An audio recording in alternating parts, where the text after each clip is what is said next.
Good morning.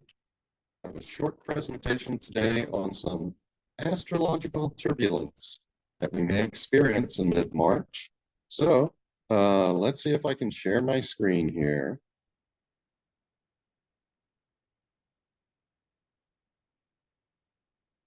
I have to get rid of some panels here so that I can see what I'm doing.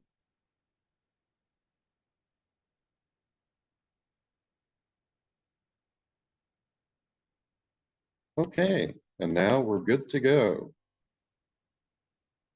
In mid-March, we're going to have Mars square Neptune. And almost a year ago, on May 15th, 2022, there was a lunar eclipse. And at the time of that lunar eclipse, there was a conjunction of Mars and Neptune.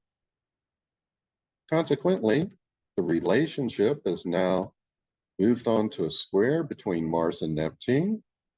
And things may be a little bit more intense because of the conjunction that occurred at that eclipse last May 15th, 2022. Okay, now Mars is going to be effectively squaring Neptune for about a week in the middle of March, and this is going to create a heightened risk for violence and fanaticism during this period. I'm probably just going to stay inside and watch Netflix. The square will be exact on March 14th, 2023, and that's also, by the way, Pi Day and Einstein's birthday. But in addition to the square, there's going to be actually what we call an intense T-square involving Sun, Moon, Mercury, Mars, and Neptune. And you can see that we're going to have Mars in opposition to the Moon. And both of those will be squaring this conjunction of Mercury, Sun, and Neptune in Pisces. And then Pluto is going to add to these tensions by squaring Venus pretty strongly and also the lunar nodes. And at the same time, Jupiter and Chiron are in fairly close conjunction. Things may get even more tense, however, by March 16th, when we have some squares that are very exact. And you can see here that you have Mars at 25 plus degrees Gemini, square Neptune, Mercury, and Sun at 25 plus degrees Pisces. You have Venus at 29 plus degrees Aries, making a very strong square to Pluto at 29 plus degrees Capricorn. And then Jupiter and Chiron are still very close to one another. So the middle part of March is going to be fairly tense. Astrological point of view, a heightened risk of violence, wounding, discord of various kinds.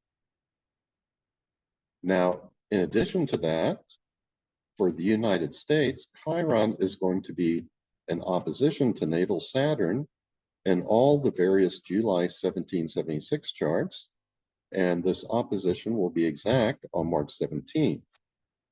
And right now, well, before I go further, let's look at this chart.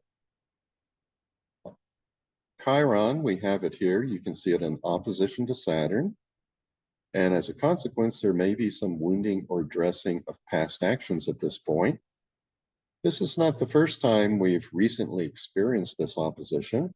It occurred in late September 2022, and it was followed by Hurricane Ian, which caused significant damage and loss of life in Florida. And then we had it again in May of 2022. And around that time, we had the mass shootings at the Top supermarket in Buffalo, New York, and the horrific loss of life of young children, young school children in Uvalde, Texas. And at the time that this opposition was in effect last year, we also had Mars in conjunction with Neptune. And now we have Mars squaring Neptune. So this creates a bit of a resonance between the opposition of Chiron to Saturn that we'll have in March and things that were going on and last May of 2022. Hopefully things will not be as bad, as horrific as they were last May. But again, I think I'll stay inside and just watch Netflix. Now, I put a dashed circle of sorts around the natal position of Chiron in this July 2nd, 1776 chart for the passage of the Resolution for Independence. And I do that because you can see that transiting Chiron is at 14 plus degrees Aries. And so it's eventually going to come into conjunction with natal Chiron in all the July 1776 charts. And what's interesting is we're seeing in many ways history repeating itself. We had similar aspects from 1972 to 1975, where transiting Chiron was first in opposition to natal Saturn in these USA charts, and then later we had a series of conjunctions of transiting Chiron with natal Chiron. During this period of time, we saw great wounding to the country as a result of the Watergate scandal, which led to the resignation of President Nixon. But we also saw the transcendent aspect of Chiron. We saw the Senate's Select Committee to investigate Watergate. That emerged as one of Congress's finest moments. Our representatives in Washington rose to the occasion at that point, and they were the statesmen, the statespeople that we always want. Additionally, during this period in 1973, the Supreme Court gave women the right to have control over their own bodies when it decided Roe v. Wade. Now, what's happening today? Well, the country was severely wounded. Our democracy was severely wounded on January 6th of 2021 with the insurrection at the Capitol. And there are some strong astrological reasons why that insurrection took place on that day. But in 2022, we are still reeling, trying to recover from that, trying to reclaim and reinvent, revigorate our democracy. So we're still going through that wounding, but at the same time, we have already seen some of the transcendent aspects, the transcendent nature of Chiron, even though we haven't reached this conjunction yet. But we saw Congress rise to the occasion again with the January 6th committee. In my opinion, that was once more one of the finer moments of Congress. And also Roe v. Wade.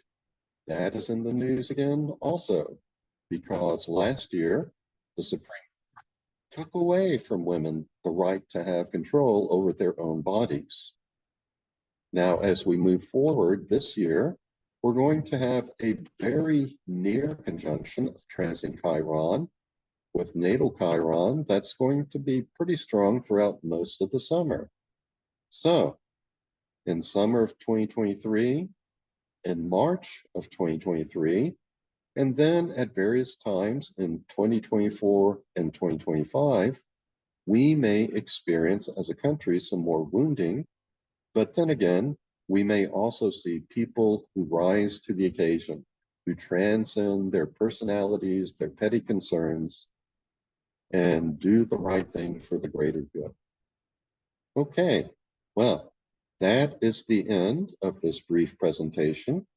Let me stop sharing at this point.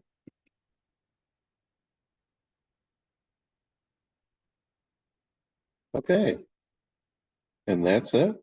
So I hope you enjoyed this brief discourse on some turbulence that may be lying ahead in mid-March. And later on, I will do another presentation on Pluto entering Aquarius. So stay tuned, and I hope to see you later. So long.